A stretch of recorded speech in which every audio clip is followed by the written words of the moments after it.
देखिए hormonal control oogenesis को इसमें बहुत डिटेल में बताया गया है। एक्चुअली इसमें सिर्फ oogenesis के हार्मोनल कंट्रोल को नहीं बताया गया है। बेटा इस टॉपिक में आप देखेंगे कि इसमें केवल हार्मोनल कंट्रोल ऑफ oogenesis को नहीं बताया गया है, बल्कि पूरे ओवेरियन साइकिल के कंट्रोल को बताया गया है। ठीक है, देखिए ये वाली स्लाइड जो है ये हम लोग डिस्कस कर रहे हैं। तो इस स्लाइड में देखिए बेटा, यहाँ पर हम देखते हैं, ये पेन मैं ले लेती हूँ। देखिए यहाँ पर देखिए ये पिट्यूटरी का डायग्राम बना हुआ है, और इस पिट्यूटरी के डायग्राम में देखिए ये एंटीरियर पिट्यूटरी है, और ये जो ऊपर आपको न्यूरोसेक्रेटरी सेल्स दिखाई दे रही है, एक्चुअली ये हाइपोथैलेमस का पार्ट है। ठीक है, हाइपोथैलेमस से हार्मोन रिलीज होता है, कौन सा? GnRH। ये GnRH हार्मोन जो होता है वो कहाँ जाकर काम करता है? एंटीरियर पिट्यूटरी पर काम करता है। ठीक है, तो ये जो एंटीरियर पिट्यूटरी है ये इन रिस्पॉन्स दो हार्मोन देखिए रिलीज करती हुई आपको दिखाई दे रही है। FSH और LH नाम के दो हार्मोन रिलीज हो रहे हैं। इसमें से देखिए FSH जो है ये क्या कर रहा है? ओवेरियन फॉलिकल का डेवलपमेंट करवाता है। ठीक है, यानी कि अल्टीमेटली ओवम का डेवलपमेंट करवाता है, और साथ ही साथ जब ओवम डेवलप हो जाता है तो ये ओवम ही एस्ट्राडायोल, या जिसे हम कहते हैं क्या, एस्ट्रोजन हार्मोन है, ये रिलीज करवाता है। ठीक है, और इससे क्या होगा कि फाइनली अगर पूरे डेवलपमेंट कंप्लीट हो गया है तो यूट्रस जो हो सकता है वो एम्ब्रियो के इम्प्लांटेशन की स्टेज तक ले आएगा। डेवलपमेंट होगा, एम्ब्रियो पहले तो ओवम बनेगा, ओवम के बाद फर्टिलाइजेशन भी अगर हो जाता है तो एम्ब्रियो बनेगा, और ये एम्ब्रियो जो है क्या होगा? इम्प्लांट हो जाता है। ठीक है, यूट्रस में। इधर आप देखेंगे कि ये LH हार्मोन है। LH हार्मोन क्या करता है? LH हार्मोन ल्यूटिनाइजिंग हार्मोन कहते हैं। जब ये देखिए ओवम डेवलपमेंट हो रहा है, अगर ये ओवम डेवलपमेंट हो गया तो मैच्योर ओवेरियन फॉलिकल जो है वो LH सर्ज स्टेज पर आएगा, यानी कि बहुत ज़्यादा अमाउंट जो होगा बॉडी में LH का बढ़ेगा, और इससे क्या होगा? ओव्यूलेशन होगा। ओव्यूलेशन के बाद अगर फर्टिलाइजेशन होता है तो कॉर्पस ल्यूटियम बनेगा, और वो कॉर्पस ल्यूटियम प्रोजेस्टेरॉन रिलीज करेगा, और अगर प्रोजेस्टेरॉन रिलीज होता रह रहा है तो निगेटिव फीडबैक के रूप में कि अब आगे जो है वो LH रिलीज नहीं होना है। देखिए हर बार देखिए यहाँ पर लिखा हुआ है निगेटिव फीडबैक, यानी कि अगर ये हार्मोन ज़्यादा मात्रा में रिलीज होकर बने हुए हैं और अपना आगे का प्रोडक्ट्स बनाते जा रहे हैं, यानी कि यहाँ पर आप देखिए कि अगर यहाँ सब कुछ नॉर्मल हो रहा है, FSH से पूरा एक फॉलिकल डेवलप हो गया, मैच्योर ओवम डेवलप हो गया, एस्ट्रोजन भी नॉर्मल डेवलप हो रहा है, नॉर्मल रिलीज हो रहा है, और उससे जो ओवम है उसको फर्टिलाइज भी हो गया है, और इम्प्लांटेशन की स्टेज आने वाली है, तो क्या होगा? ये यही मैसेज जाएगा इनहिबिटिन का निगेटिव फीडबैक। इसका मतलब ये है कि अब और जो है वो रिलीज नहीं होना है। क्या नहीं रिलीज होना है? और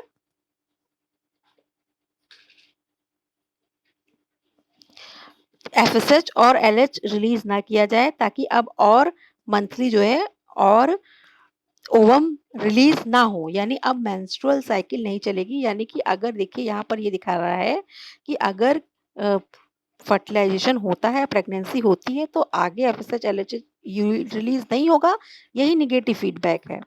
ठीक है, यानी कि प्रेगनेंसी के टाइम पर मेंस्ट्रुएशन जो है वो सीज रहेगा। इसी तरह LH का भी आप देख रहे हो, ये भी अल्टीमेटली कि अगर कॉर्पस ल्यूटियम है और प्रोजेस्टेरॉन बना हुआ है, और ये प्रोजेस्टेरॉन लगातार अगर बढ़ता जा रहा है, क्यों बढ़ता जाएगा? कि अगर एम्ब्रियो डेवलप हो गया है, और वो एम्ब्रियो क्या हो जाए? वो एम्ब्रियो अगर आगे चल के प्लेसेंटा डेवलप कर ले, प्लेसेंटा रेगुलर प्रोजेस्टेरॉन रिलीज करते रहेगा, तो LH हार्मोन जो है वो कभी रिलीज नहीं होगा, कभी ओव्यूलेशन आगे नहीं होगा 9th मंथ तक, जब तक गेस्टेशन पीरियड चलते रहेगा। ओके स्टूडेंट, तो ये देखिए, ये मैंने आपको ये थोड़ा सा पहले भी कल मैंने समझाया था, फिर आज की आपकी लाइव क्लास थी तो मैंने सोचा कि इसको थोड़ा सा और आपको समझाते हैं। बेटा ये बात आप समझ रहे होंगे, ठीक है, समझ गए होंगे। अब देखिए यहाँ पर इस वाली स्लाइड में आप देखिए, इस स्लाइड में मैंने आपको फिर से कल मैंने ऐसे जो समझाया था वही बात मैं आपको आज फिर समझाती हूँ। देखिए यहाँ पर डिफरेंट स्टेजेस दिखाई गई हैं oogenesis की। देखिए oogenesis में यहाँ मैंने आपको जो है सब मेनली जो अंदर का ओवम डेवलप हो रहा है उसका दिखाया है स्टेज। सबसे पहले ये प्रिमॉर्डियल जर्म सेल है, ये स्टेज प्रेजेंट रहती है, और ये प्रिमॉर्डियल जर्म सेल देखिए लिखा हुआ एंटर्स गोनेड, यानी कि ये बनती हैं एम्ब्रियो में कहीं और, लेकिन फिर जब ओवरी का फॉर्मेशन होता है तो ये प्रिमॉर्डियल जर्म सेल या PGC जो है वो ओवरी में आ जाती हैं और अब ये क्या करेंगी, यही जो है ये ऊगोनियल सेल्स बनाती है पहले माइटोसिस करके। पहले क्या करती हैं, ये माइटोसिस करके ऊगोनियल सेल्स बनाती हैं। फिर ये जो माइटोसिस के बाद ये जो अभी कैसे रहती हैं सब 2n होती है, बहुत सारी ऊगोनियल सेल्स बनी रहती हैं। अब ये क्या करती हैं, इस साथ ही साथ फीटल स्टेज में ही ये मियोटिक स्टेज में भी आ जाती हैं, यानी मियोसिस भी स्टार्ट कर देती है। Division 1 of meiosis becomes arrested in prophase at the primary oocyte grows. ठीक है, यहाँ देखिए तो शुरू में क्या हो रहा है, मियोसिस फर्स्ट जो है वो सीज हो जा उस शुरू तो हो रही है फीटल स्टेज में, जब वो मदर के वूम में है उसी समय फीटल स्टेज में ही ये सारा काम शुरू हो रहा है, लेकिन कंप्लीट नहीं हो रहा है। डिवीजन 1 जो है वो अरेस्टेड हो जाता है बेटा। ठीक है, ये आप याद रखेंगे, मैं आपको सिर्फ समझाने के लिए बता रही हूँ, बाकी मैंने लेक्चर अपलोड कर दिया है। ठीक है, फिर आप देखोगे कि ये जो क्या हो रहा है कि इसके बाद यहाँ से जो स्टेज आपको मिल रही है, इसके बाद की, इसके पहले की जो स्टेजेस हैं ये कहाँ है, ये कैसे स्टेजेस हैं बेटा, ये फीटल स्टेजेस हैं। और इसके बाद की जो स्टेजेस हैं ये प्यूबर्टी के बाद की स्टेजेस हैं, यानी कि प्यूबर्टी आने के बाद ये होता है। यहाँ पर जब फर्स्ट टाइम प्यूबर्टी आती है, यानी फर्स्ट टाइम जो हाइपोथैलेमस है वो जीएनआरएच रिलीज करता है। जीएनआरएच एंटीरियर पिट्यूटरी को मैसेज देता है, एंटीरियर पिट्यूटरी एफएसएच रिलीज करती है, तब इसके आगे का प्रोसेस शुरू होता है। एफएसएच क्या करता है कि जो ये जो प्राइमरी oocyte सेल थी, एक्चुअली इसका रिलीज इसी स्टेज में होता है। ये एग कोट, इसके बाहर एक लेयर ये बनी रहती है। इसके आगे ये क्या करता है, अपनी फर्स्ट मियोसिस को कंप्लीट करता है और इसके चारों ओर जो ये लेयर्स हैं, ये फॉलिकुलर लेयर्स हैं, इनकी लेयर्स का पहले तो एक ही लेयर होती है, फिर वो कई लेयर में बदल जाती है लेयर्स जो है। फिर साथ ही साथ इनके एक थीका लेयर भी ओवरी और इन सेल्स के बीच में डेवलप हो जाती है, थीका इंटरना, थीका एक्सटर्ना। और इसके अलावा और ग्रेनुलोसा सेल्स भी जो है वो अपनी मेम्ब्रेन्स और डेवलप करती रहती हैं। ठीक है, इस तरीके का डेवलपमेंट होना रहता है। लेकिन जस्ट ओव्यूलेशन के थोड़े पहले, ओव्यूलेशन के कुछ दिन पहले क्या होता है, ओव्यूलेशन के कुछ टाइम पहले बेटा ऐसा होता है कि ये फर्स्ट मियोसिस तो पहली बात कंप्लीट हो जाती है। फर्स्ट मियोसिस से क्या बन जाती है रिजल्ट में, फर्स्ट मियोसिस यानी एक मियोटिक डिवीजन कंप्लीट हुआ तो 2 सेल बननी चाहिए, इससे एक पोलर बॉडी बनती है और एक सेकेंडरी oocyte बनती है। ये सेकेंडरी oocyte जो होती है ये n रहेगी, जबकि प्राइमरी oocyte ये फीटल स्टेज में ही बन चुकी थी, ये 2n थी। अब जब यहाँ ओव्यूलेशन के कुछ टाइम पहले ये फर्स्ट मियोसिस कंप्लीट हुई तो ये कैसी हो गई, n बन गई। ठीक है, फिर क्या होता है, थोड़े टाइम जस्ट पहले, यानी कि ये जो प्रोसेस हुई ये ओव्यूलेशन के थोड़ा पहले हुई, और यहाँ अब ये जो स्टेप है ये क्या है, ये ओव्यूलेशन के जस्ट पहले कंप्लीट होता है और सेकंड मियोसिस होती है।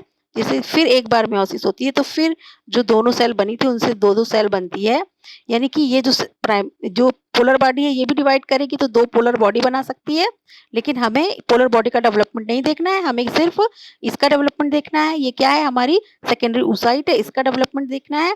तो इसमें डेवलपमेंट मियोसिस सेकंड स्टार्ट हो जाता है, लेकिन ये मियोसिस सेकंड स्टेज भी पूरी तरह कंप्लीट नहीं होती है, लेकिन इनकम्प्लीट में ही एक पोलर बॉडी बन जाती है और क्या बनता है जो है वो पोलर बॉडी भी बेटा जब स्पर्म की एंट्री हो जाती है और मियोसिस पूरी कंप्लीट होती है तब बनती है। ठीक है, जब रिलीज हो रही होती है ये, तो ये किस स्टेज में रिलीज होती है, सेकेंडरी oocyte ओवरी से, ये ओवरी से सेकेंडरी oocyte जो है वो रिलीज होती है। तो वो किस स्टेज में रिलीज होती है, metaphase arrest. Meiosis second start तो हो गई है लेकिन वो अरेस्ट है, किस स्टेज पर अरेस्ट बेटा, वो मेटाफेज स्टेज पर अरेस्ट है। ओके स्टूडेंट, तो देखिए ये सारा मैंने आपको कल बताया हुआ है एक लेक्चर में, फिर भी मैंने आज आपको एक 10 मिनट्स में कि मैंने आपको जो कल मैंने बताया था कि हार्मोनल रेगुलेशन कैसे होता है और उसके बाद ये जो डेवलपमेंट हो रहा है oogenesis में डिफरेंट लेयर्स का, ये कैसे होता है। ठीक है, ये पीछे वाली स्लाइड पर हम लोग फिर से एक बार आकर देखते हैं, तो देखिएगा कि ये जो हार्मोनल कंट्रोल दिखाया गया है इसमें एक्चुअली पूरा आपका ओवेरियन साइकिल के बारे में भी डिस्कशन किया गया है, कि जो सिर्फ इसमें यही नहीं दिखाया गया है कि एक कैसे ओवम का फॉर्मेशन के दौरान क्या क्या चेंजेस होते हैं। एक्चुअली इसमें ये पूरा बताया गया है कि ओवम के ओवरी के अंदर भी चेंजेस होते हैं और साथ ही साथ यूट्रस जो है उसके अंदर भी चेंजेस होते रहते हैं। ठीक है? एक बार हम लोग ये यहाँ पर देखते हैं कि जो ये चेंजेस हैं इनको हम एक बार इन शॉर्ट डिस्कस कर लेते हैं। तो देखिए फीमेल रिप्रोडक्टिव साइकिल्स में ओवेरियन साइकिल भी आती है और साथ ही साथ इसमें यूट्राइन साइकिल भी आती है। तो जब हम बात करते हैं ओवेरियन साइकिल की तो देखिए एफएसएच और एलएच जो है बेसिकली जो यहाँ पर आपको दिखाई दे रहे हैं ये एफएसएच और एलएच जो बनते हैं, एफएसएच हार्मोन और एलएच जो कि एंटीरियर पिट्यूटरी से रिलीज होने वाले हार्मोन हैं। बेटा ये दोनों जो हार्मोन है ये एक्चुअली क्या है ओवेरियन साइकिल को कंट्रोल करते हैं बेसिकली। ठीक है? तो ये कब तक ये काम क्या कराते हैं? ये एफएसएच जो है ये ओवम को मैच्योर कराता है यानी जो प्राइमरी फॉलिकल है उसको मैच्योर कराता है और उस प्राइमरी फॉलिकल से अंदर जो बनी हुई सेकेंडरी oocyte है उसको ओवरी से बाहर रिलीज कौन करवाता है? एलएच हार्मोन करवाता है। ठीक है बेटा? फिर अगर ओवम जो है वो रिलीज हो गया, रिलीज होकर के ये कहाँ मूव करना शुरू करता है? मूव करता है ये ओवेरियन ट्यूब में। ठीक है? ओवेरियन ट्यूब में या आप ओविडक्ट कहते हो उसे या यूट्राइन डक्ट कहते हो या फेलोपियन डक्ट कहते हो। इसमें मूव करेगा और इधर से स्पर्म अगर आ चुका है और फर्टिलाइजेशन होता है तब तब क्या होता है बेटा? तब क्या होगा कि प्रोजेस्टेरॉन तो ये फॉलिकल है ये फॉलिकल कॉर्पस ल्यूटियम बनाएगा और ये प्रोजेस्टेरॉन रिलीज करेगा ताकि इम्प्लांटेशन यूट्रस में हो जाए। ठीक है? और साथ ही साथ परमानेंट अगर वो इम्प्लांटेशन हो गया तो यूट्रस जो यूट्रस में एम्ब्रियो इम्प्लांट हुआ है उससे प्लेसेंटा बनेगा और प्लेसेंटा परमानेंट प्रोजेस्टेरॉन रिलीज करता रहेगा और अगर ब्लड में प्रोजेस्टेरॉन बढ़ता जा रहा है तो इससे ये पता चलेगा एंटीरियर पिट्यूटरी को कि अब हमें आगे मंथली एलएच हार्मोन जो है वो रिलीज नहीं करना है और साथ ही साथ हमें एफएसएच भी रिलीज नहीं करना है यानी हमें गोनेडोट्रोपिन्स रिलीज नहीं करने हैं। क्यों? क्योंकि अब प्रेगनेंसी हो गई है और 9th मंथ का गेस्टेशन पीरियड जब तक रहता है यानी कि जब तक जो यूट्रस है बेटा देखिए फीमेल का जो रिप्रोडक्टिव सिस्टम है ऐसा होता है जिसमें यूट्रस है ये जो पोर्शन है ये पूरा यूट्रस है और यहीं पर इम्प्लांटेशन होता है और ये ओविडक्ट रहती है और यहाँ ओवरी से ओवम रिलीज होकर यहाँ से जब यहाँ पहुंच गया। ठीक है? अगर यहाँ पर ओवम पहुंच गया और ये ओवम कैसा है? ये जाइगोट है। जाइगोट भी आगे और थोड़ा डिवाइड करके क्या बना चुका है? जाइगोट जो है वो ब्लास्टोसिस्ट बना चुका है। जाइगोट क्या बना दिया है? ब्लास्टोसिस्ट बना दिया है। इस स्टेज में अगर है तो ऐसा होगा कि यहाँ से प्रोजेस्टेरॉन जो है वो रेगुलर रिलीज होता रहेगा, प्लेसेंटा बन जाएगा और तब जो है एंटीरियर पिट्यूटरी जो है ये अपना रिलीज एफएसएच और एलएच नहीं करती है। ठीक है? मैं इसी बात को आपको बार-बार समझाना चाह रही हूँ। ठीक है? फिर यूट्राइन साइकिल की बात करें देखिए ओवरी में क्या-क्या चेंजेस हो रहे हैं वो आपको पता चल गया कि ये ओवरी है और इसमें क्या है primary follicle, secondary follicle, tertiary follicle, Graafian follicle बनता है और ये फॉलिकल मैच्योर हो गया, ओवम रिलीज हो गया, इसके बाद ये कॉर्पस ल्यूटियम बन गया और कॉर्पस एल्बिकेंस। बेटा ये जो साइक्लिक चेंजेस है इसे ही चेंजेस ऑफ ओवेरियन साइकिल कहते हैं। ये आपको पता होना चाहिए। ठीक है? इवेंट्स ड्यूरिंग ओवेरियन साइकिल यही वाले हैं जो oogenesis की प्रोसेस है एक्चुअली वही आपका क्या है ओवेरियन साइकिल का प्रोसेस है। ठीक है? तो इसमें मेनली कौन से हार्मोन रिस्पॉन्सिबल है? केवल पिट्यूटरी के हार्मोन दो जो है एफएसएच और एलएच वो रिस्पॉन्सिबल है और एस्ट्रोजन हार्मोन जो कि ओवम से ही रिलीज हो रहा है। ओवम की ही एक मेम्ब्रेन जो है मैच्योर फॉलिकल की ही एक मेम्ब्रेन जो है उससे रिलीज हो रहा है थीका इंटरना से। तो ये 3 है। एस्ट्रोजन का बेसिकली यही है कि ये अगर जो बॉडी है तो बॉडी में ये भी प्रोजेस्टेरॉन की मदद करता है और प्रेगनेंसी की कंडीशन को पॉसिबल बनाए रखने में हेल्प करता है प्रोजेस्टेरॉन की। लेकिन बेसिक इसका फंक्शन ये है कि फीमेल में क्या करेगा सेकेंडरी सेक्सुअल कैरेक्टर्स का डेवलपमेंट कराएगा तो जिसमें से मेमोरी ग्लैंड्स का भी डेवलपमेंट है क्योंकि अगर इम्प्लांटेशन हो जाता है तो ब्रेस्ट फीडिंग की जरूरत पड़ेगी और जिसमें कि सेकेंडरी सेक्सुअल स्ट्रक्चर यानी कि मेमोरी ग्लैंड का डेवलपमेंट एक इम्पॉर्टेंट रोल प्ले करता है। ठीक है? फिर इसी तरीके से अगर हम सिर्फ़ यूट्राइन साइकिल की बात करें, तो बेटा वही जो यूट्राइन साइकिल होगा, वो ही आप मेंस्ट्रुअल साइकिल भी इसे कह सकते हैं। तो जो यूट्राइन साइकिल है या इसे ही मेंस्ट्रुअल साइकिल कहेंगे, जैसे एक ओवेरियन साइकिल हो गया, फॉलिक्यूलर डेवलपमेंट, ठीक है? फिर जो यूट्राइन साइकिल है is a concurrent series of changes in the endometrium of the uterus to prepare it for the arrival of a fertilized ovum that will develop until until birth. If fertilization does not occur, ovarian hormone causes the stratum uh, causes the different layers of endometrium to slough off, to bleed out, to ooze out. The general term female reproductive cycle के लिए जो है तो इनको हम ovarian cycle या uterine cycle ही यही दोनों यूज किया गया है, जो कि हार्मोनल चेंजेस से उनको रेगुलेट करते हैं, ठीक है?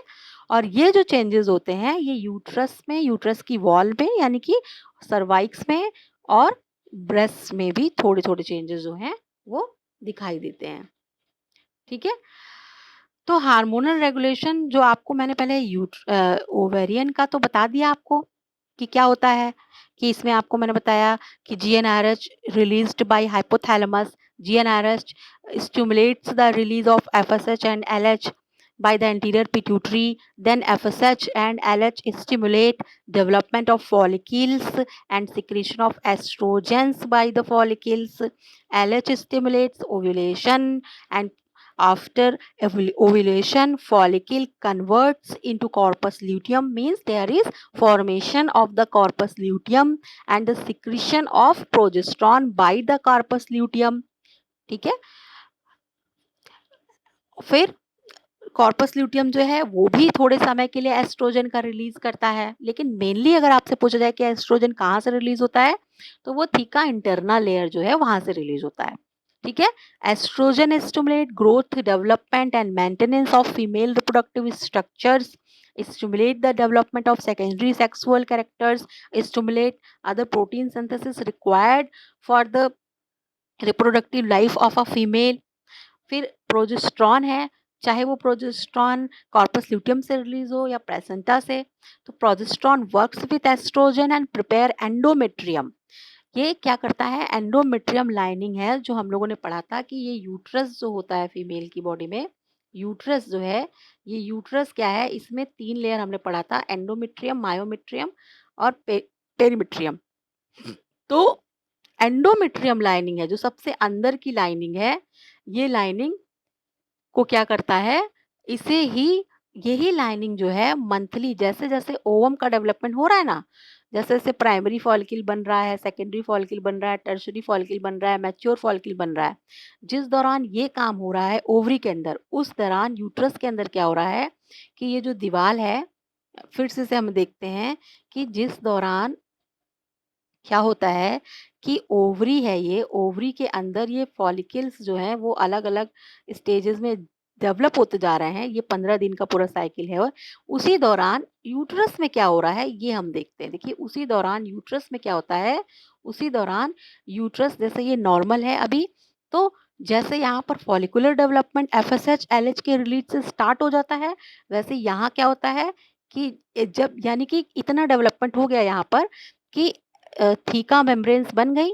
और एस्ट्रोजन रिलीज हो गया, तब तुरंत यहाँ पर जो एंडोमेट्रियम लाइनिंग है ये क्या होगी, ये दीवारें जो होती हैं वो चौड़ी होने लगती हैं और यहाँ पर इसके साथ साथ जो ब्लड वेसल्स होती हैं इनकी सप्लाई बढ़ जाती है, इस पोर्शन में ब्लड वेसल्स की सप्लाई बढ़ जाती है, यानी कि एक बेड तैयार कर देती है कि अब आकर के अगर फर्टिलाइजेशन तो यहाँ पर आकर के ब्लास्टोसिस्ट जो है यूट्रस में इम्प्लांट होगी।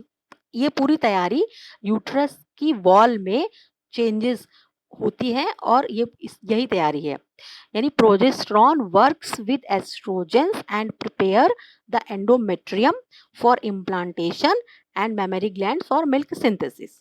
ओके स्टूडेंट्स, तो यानी कि क्या होता है कि ये एक तरीके से प्री ओव्यूलेटरी फेज है, जिसमें प्री ओव्यूलेटरी फेज में क्या होता है, एक तो ओवरी में ओवेरियन फॉलिकल जो है वो डेवलप हो रहा है और साथ ही साथ यहाँ पर ये जो लाइनिंग है यूट्रस के अंदर ये डेवलप हो रही है। यहाँ जो चेंजेस हो रहे हैं इसे ओवेरियन साइकिल कहा गया है बेटा, और यहाँ जो चेंजेस हो रहे हैं इसे ही कहा गया है यूटराइन साइकिल कहा गया है। ठीक है, तो प्री ओव्यूलेटरी फेज में यहाँ पर क्या होता है, इन प्री ओव्यूलेटरी फेज में ये कैसा टाइम होता है, between the menstruation and ovulation, ovulation और मेंस्ट्रुएशन के बीच का टाइम है। देखिए ओव्यूलेशन तो जब मैच्योर ओवम ओवरी से रिलीज हुआ वो टाइम है, फिर ये ओवम जाकर जब यूट्रस तक पहुंचता है और वहां पर ये ओवम फर्टिलाइजेशन के बिना पहुंचा है तो क्या होता है कि ये जो पूरी लाइनिंग है यही क्या होती है, ये टूट टूट कर गिरने लगती है और वेजाइना से ब्लड के साथ साथ बाहर आने लगती है, जो कि मेंस्ट्रुअल ब्लीडिंग है। तो यानी ये जो फेज है और यहाँ से ओवम रिलीज हुआ ये ओव्यूलेशन है। तो इस ओव्यूलेशन और इस मेंस्ट्रुएशन के बीच क्या हो रहा था, वही क्या है, प्री ओव्यूलेटरी फेज कहलाती है। यानी कि ओव्यूलेशन के पहले और मेंस्ट्रुएशन के बाद की जो स्टेज है वो क्या है, प्री ओव्यूलेटरी फेज है। The pre ovulatory phase is the time between the end of menstruation and ovulation. During the pre-ovulatory phase, a group of follicles in the ovaries begin to undergo final maturation. One follicle outgrows the others and become dominant while the others degenerate. At the same time, देखिए यहाँ ovarian changes भी हो रहे हैं। पहली बात तो कि एक मैच्योर फॉलिकल बन के तैयार हो रहा है और दूसरा यहाँ पर भी चेंजेस हो रहा है। कहाँ चेंजेस हो रहे हैं, यहाँ पर जो यूट्रस है यहाँ पर चेंजेस हो रहे हैं। At the same time, endometrial repair हो रहा है। ठीक है, एंडोमेट्रियम लाइनिंग जो है वो ब्लास्टोसिस्ट इम्प्लांटेशन के लिए बेड तैयार कर रही है। ठीक है, endometrial repair occurs in the uterus. Estrogen are the dominant ovarian hormones during the pre-ovulatory phase. तो स्पेशली जो ओवरी से ओवरी, देखिए एस्ट्रोजन एक्चुअली क्या है, एस्ट्रोजन जो है उसको ओवरी का हार्मोन माना जाता है, क्योंकि वो जो layer theca interna theca external layer है वो कौन रिलीज करता है, ओवरी के अंदर के स्ट्रक्चर बन रहे हैं उनसे रिलीज हो रहा है, लेकिन है कहाँ प्रेजेंट, वो स्ट्रक्चर ओवरी में प्रेजेंट है ना, इसलिए इसको एस्ट्रोजन को जो है वो ओवेरियन हार्मोन ही मानते हैं। ठीक है, तो एस्ट्रोजन जो है प्री ओव्यूलेटरी फेज, यानी कि जब तक ये ये डेवलपमेंट ओवरी में हो रहा है और इधर की तरफ ये एंडोमेट्रियम लाइनिंग जो है रेगुलर बन रही है यूट्रस के ऊपर, तो ये जो डेवलपमेंट जितने टाइम तक होता है ये इस टाइम तक जो है प्रोजेस्टेरॉन जो हार्मोन है वो सबसे ज्यादा एस्ट्रोजन हार्मोन जो है ये ब्लड में सबसे ज्यादा रिलीज होते रहता है। ठीक है, estrogens are the dominant ovarian hormones during the pre ovulatory phase. तो एक्चुअली प्री ओव्यूलेटरी फेज में या तो पिट्यूटरी के हार्मोन एफएसएच एलएच ज्यादा होते हैं, जिसमें से एलएच पूरे टाइम ज्यादा नहीं रहता, एलएच 14th डे पर ज्यादा होता है, और एफएसएच क्या आता है, फर्स्ट 14 डे पर ज्यादा होता है। लेकिन एल और एफएसएच और एस्ट्रोजन जो है वो फर्स्ट 14 डे में ही ज्यादा रहते हैं, यानी कि प्री ओव्यूलेटरी फेज में एंटीरियर पिट्यूटरी का एफएसएच ज्यादा रहता है और ओवरी का एस्ट्रोजन हार्मोन जो है वो हाई अमाउंट में रिलीज होता रहता है। ठीक है, फिर इसके बाद कि अगर अब यहाँ पर ओवम जो है ओवरी से, देखिए मैं यहीं पर एक स्ट्रक्चर आपको बना देती हूँ।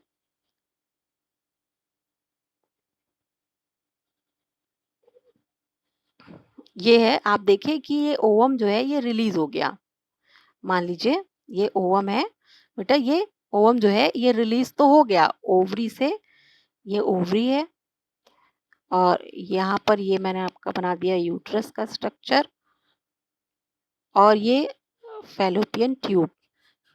ठीक है, तो ओवम यहाँ से रिलीज हुआ और यहाँ पहुंचा और इसी दौरान अगर स्पर्म भी प्रेजेंट है होगा और फर्टिलाइजेशन के बाद क्या बनता है, जाइगोट बनेगा और ये जो जाइगोट है वो यहाँ आकर यूट्रस में जो है इम्प्लांट होना है और इसके लिए यहाँ पर यूट्रस में पहले ही तैयारी हो चुकी है। ठीक है, तो अब क्या होना है क्योंकि ये अगर ये कंडीशन होती है तब तो प्रेगनेंसी होगी। लेकिन अगर जो स्पर्म है वो नहीं आया और ओवम जो है यहाँ से यहाँ तक सीधे ऐसे ही पहुंच गया, यानी दूसरी कंडीशन देखिए कि क्या हो कि ये जो यूट्रस है और यहाँ ओवरी से ओवम रिलीज हुआ और ये सीधे यहाँ पहुंच गया, तो क्या होता है? तो यही जो यूट्रल मेम्ब्रेन की ये जो लाइनिंग बनी हुई थी, जिसमें कि ब्लड वेसल्स की भी सप्लाई थी, रिच सप्लाई थी, और साथ ही साथ यहाँ से रिलीज हुआ ओवम भी जो है वो यहाँ पर ऐसे पहुँच गया बिना फर्टिलाइजेशन के। तो ये तो फर्स्ट केस है जहाँ पर क्या हो रहा है, प्रेगनेंसी होती है। लेकिन ये सेकंड केस जो नॉर्मली होता है कि यहाँ से ओवम बिना फर्टिलाइजेशन के यूट्रस में पहुंच गया है, और लेकिन यूट्रस की जो मेम्ब्रेन है, दीवारें हैं, यूट्राइन मेम्ब्रेन, एंडोमेट्रियम रिपेयर है, ये कंप्लीट है और जाइगोट बने बिना ओवम फर्टिलाइजेशन बिना यहाँ पहुंच गया है।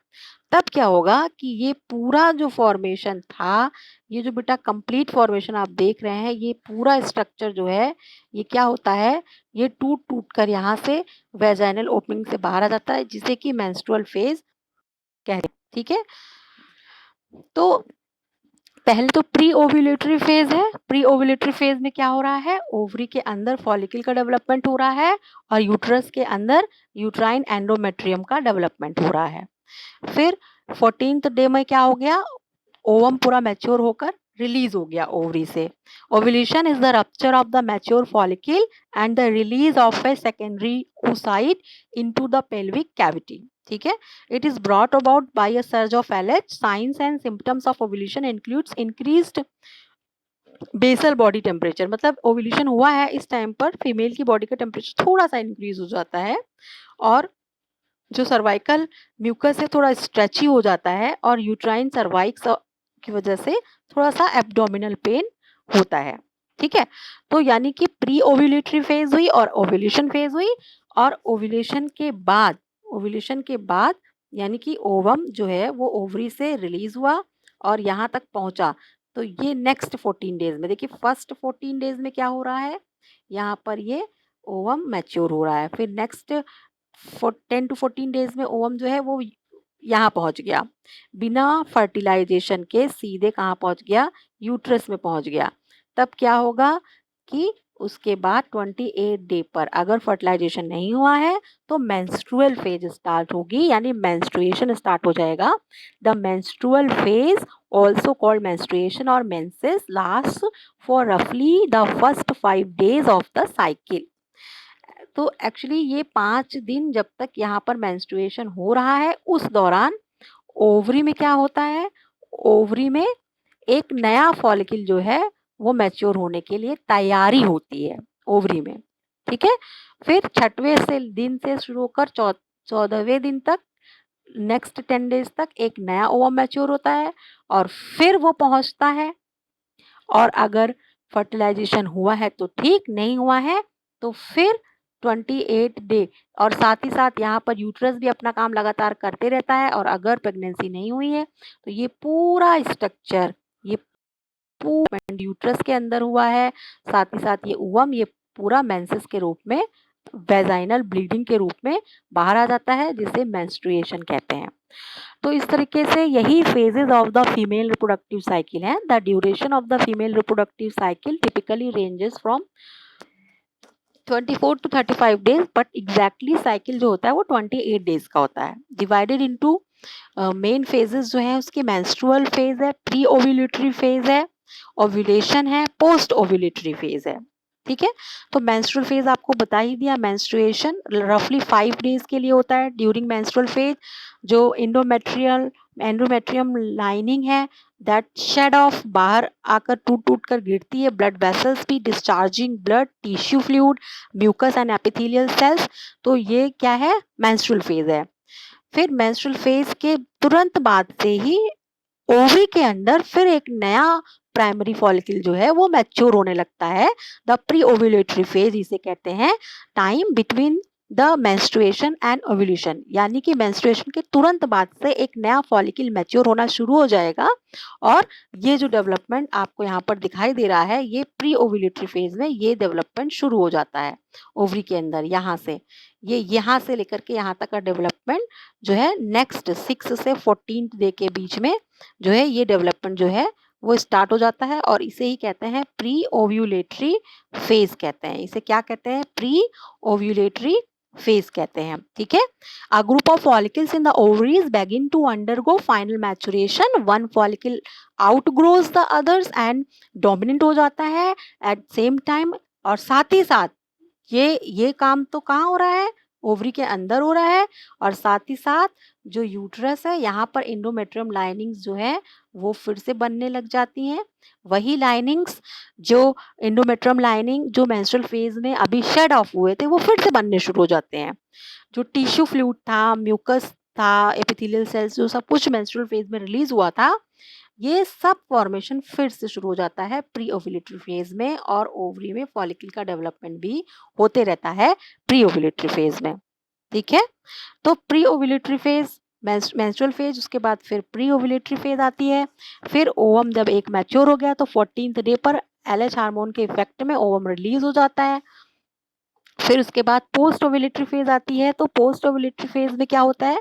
फीमेल रिप्रोडक्टिव साइकिल का वो टाइम होता है जब ओव्यूलेशन होता है और नेक्स्ट मेंसेस स्टार्ट होने वाली होती है। ओव्यूलेशन और नेक्स्ट मेंसेस स्टार्ट होने के बीच का जो टाइम है वो पोस्ट ओव्यूलेटरी फेज कहलाता है। During the post ovulatory phase both progesterone and estrogens are secreted in large quantity, यानी कि यहाँ जब ये जो डेवलपमेंट कंप्लीट हो गया और ये ओवम रिलीज हो गया और ये ओवम अब क्या करेगा? फैलोपियन ट्यूब में चढ़ेगा, ऊपर जाएगा और इसको पहुंचना कहाँ तक है? इसको जाना है यूट्रस तक। तो इस दौरान जब तक ये ओवरी से लेकर ये इस ट्यूब में मूव करता है और यहाँ पहुंचने वाला होता है, यही पूरा पीरियड जो है बेटा वो पोस्ट ओव्यूलेटरी फेज है। और इस फेज ये कौन सा टाइम है? ओव्यूलेशन और मेंसेस के बीच का टाइम है। भाई देखिए ये ओवम यहाँ से रिलीज हुआ है, देखिए आप, ओवम यहाँ से रिलीज हुआ है, ओवम यहाँ से रिलीज हुआ है और इसके बाद ये जैसे ही यहाँ से यहाँ पहुंचा और फर्टिलाइज नहीं है तो ये पूरा जो है ये स्ट्रक्चर ब्लीडिंग के रूप में बाहर आ जाएगा। तो यानी कि ये जो फेज बीच में आई जिसे हम डिस्कस कर रहे हैं यहाँ से यहाँ तक की जो पोस्ट ओव्यूलेटरी फेज कहला रही है, तो ये किसके बीच की फेज है? ओव्यूलेशन और मेंसेस के बीच की फेज है।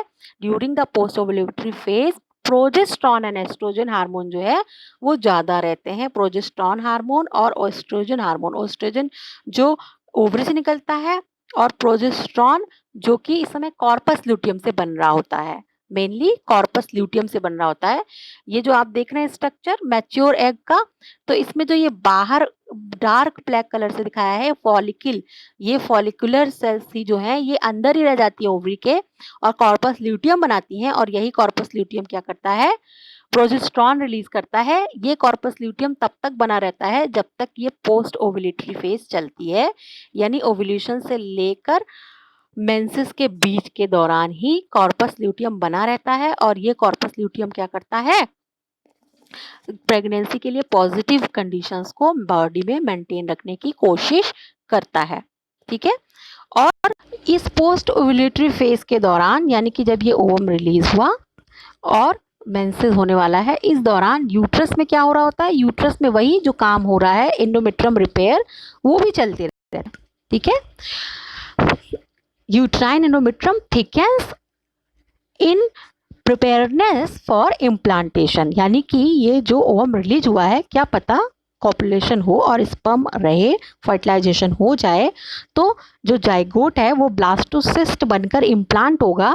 तो इसके लिए जो एंडोमेट्रियम है, यूट्राइन एंडोमेट्रियम है, वो थिकन होता है और क्या करता है? वो तैयारी करता है। ठीक है। फिर अगर फर्टिलाइजेशन और इम्प्लांटेशन होता है तो ठीक है, प्रेगनेंसी होगी।